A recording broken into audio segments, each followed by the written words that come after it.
first stop would be Wilmington, Illinois, probably the most famous Muffler Man of them all.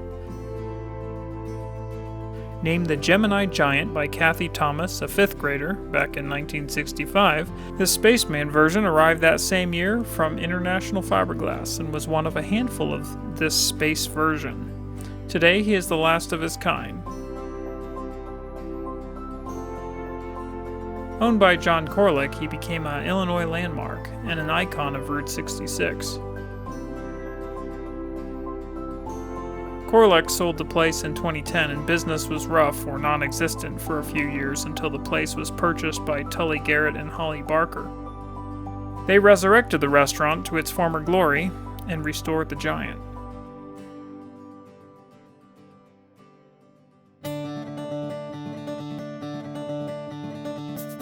Not exactly on the route, but close enough, our next Giant is located in Normal, Illinois.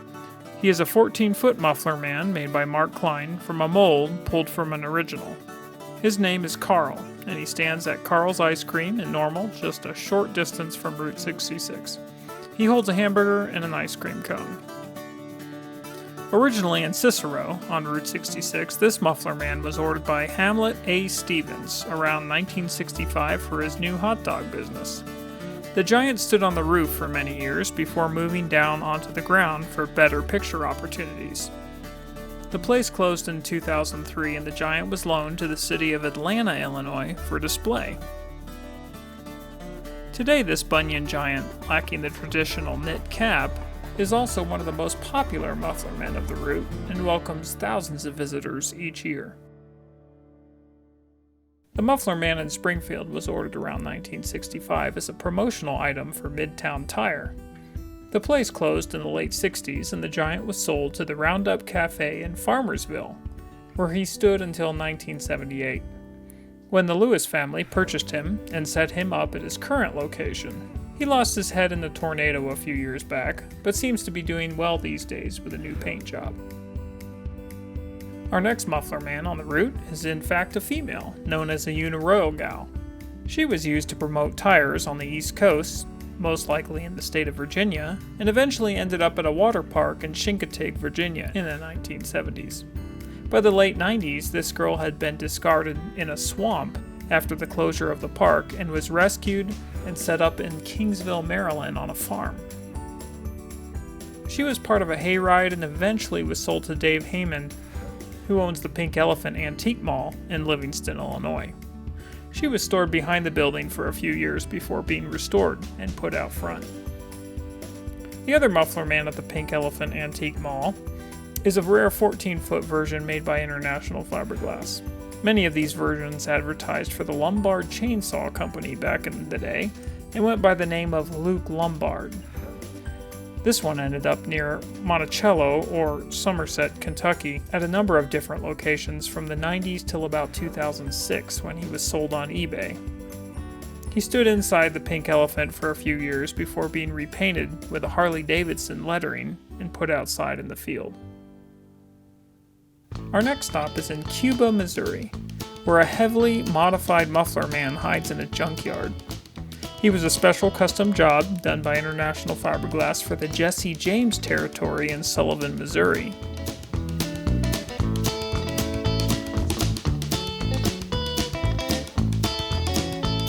When the park closed, he was torn down and changed owners a few times over the years and was almost burned, but was saved and is now laying on his back in a junkyard. His gun and holster and beard seem to be long gone, but his hat is still laying nearby. A few new Muffler Men have recently been made for the route, and one of them is the Mayor of Uranus. He is so new that at the making of this video, we only have pictures of him leaving the shop headed for Missouri.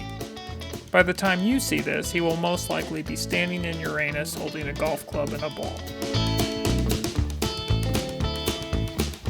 The next Muffler Man can be found in Springfield, Missouri, and this is another brand new one made just for Route 66 in 2020.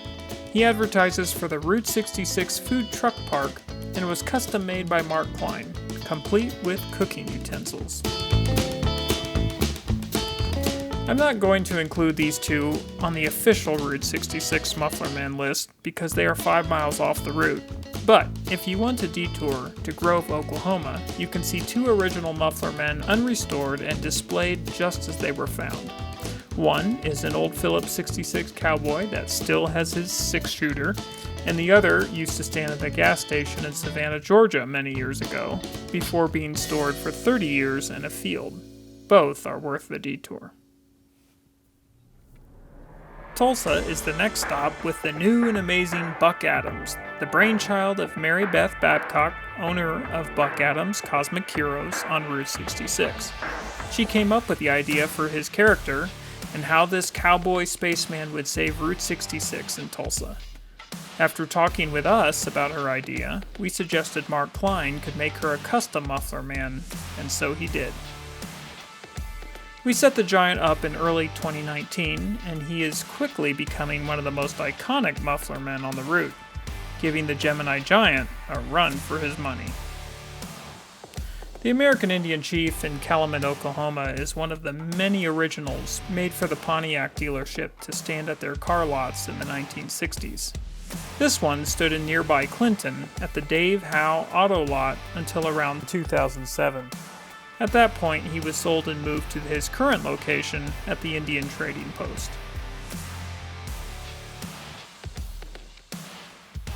The Muffler Man of Amarillo, Texas is actually what we call a waving giant. But he has the wrong head, which is the common head found on most Muffler Men.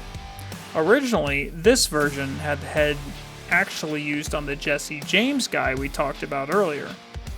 He is not an original, but a copy made by the late Glenn Good of Gainesville, Texas, and these days he calls himself the Second Amendment Cowboy and stands at a Cadillac museum. As we travel farther west, we reach Gallup, New Mexico, and the Cowboy Muffler Man at John's Used Cars. This guy was most likely once a Phillips 66 cowboy, and it should be noted that he still has his 6-shooter. Very few cowboys do. He's been here at this location since at least 1997, and we have no idea where he came from before that. He is a handsome fella, and certainly worth the stop. These next two are not exactly on the route, but because they once stood at the Lumberjack Cafe, we thought we would include them. They are certainly worth the short detour. Louis stands outside the dome on the campus of Northern Arizona State University, and he is said to be the first Muffler Man made by Bob Pruitt in late 1963, and sculpted by Bill Swan. The Lumberjack Cafe liked him so much that they ordered a second one from International Fiberglass a few years later and put him on the other side of the building. When the Lumberjack Cafe closed, they were both donated to the university. The second one can be found today nearby under a pavilion if you walk around the dome. Our last Muffler Man on Route 66 is located in Highland Park, just outside of Los Angeles. He used to stand on the Chicken Boy restaurant downtown. He is a modified bunion, and his original head has been replaced with a chicken head.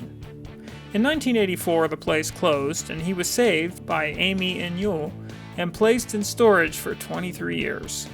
In 2007, she was able to set him up at her business in Highland Park, where he is a popular stop along the Mother Road.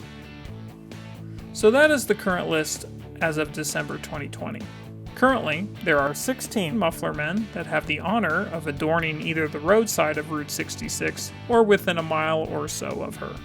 And we hope to see that number grow in 2021. Check us out on Instagram and Facebook for daily updates and info on these roadside relics.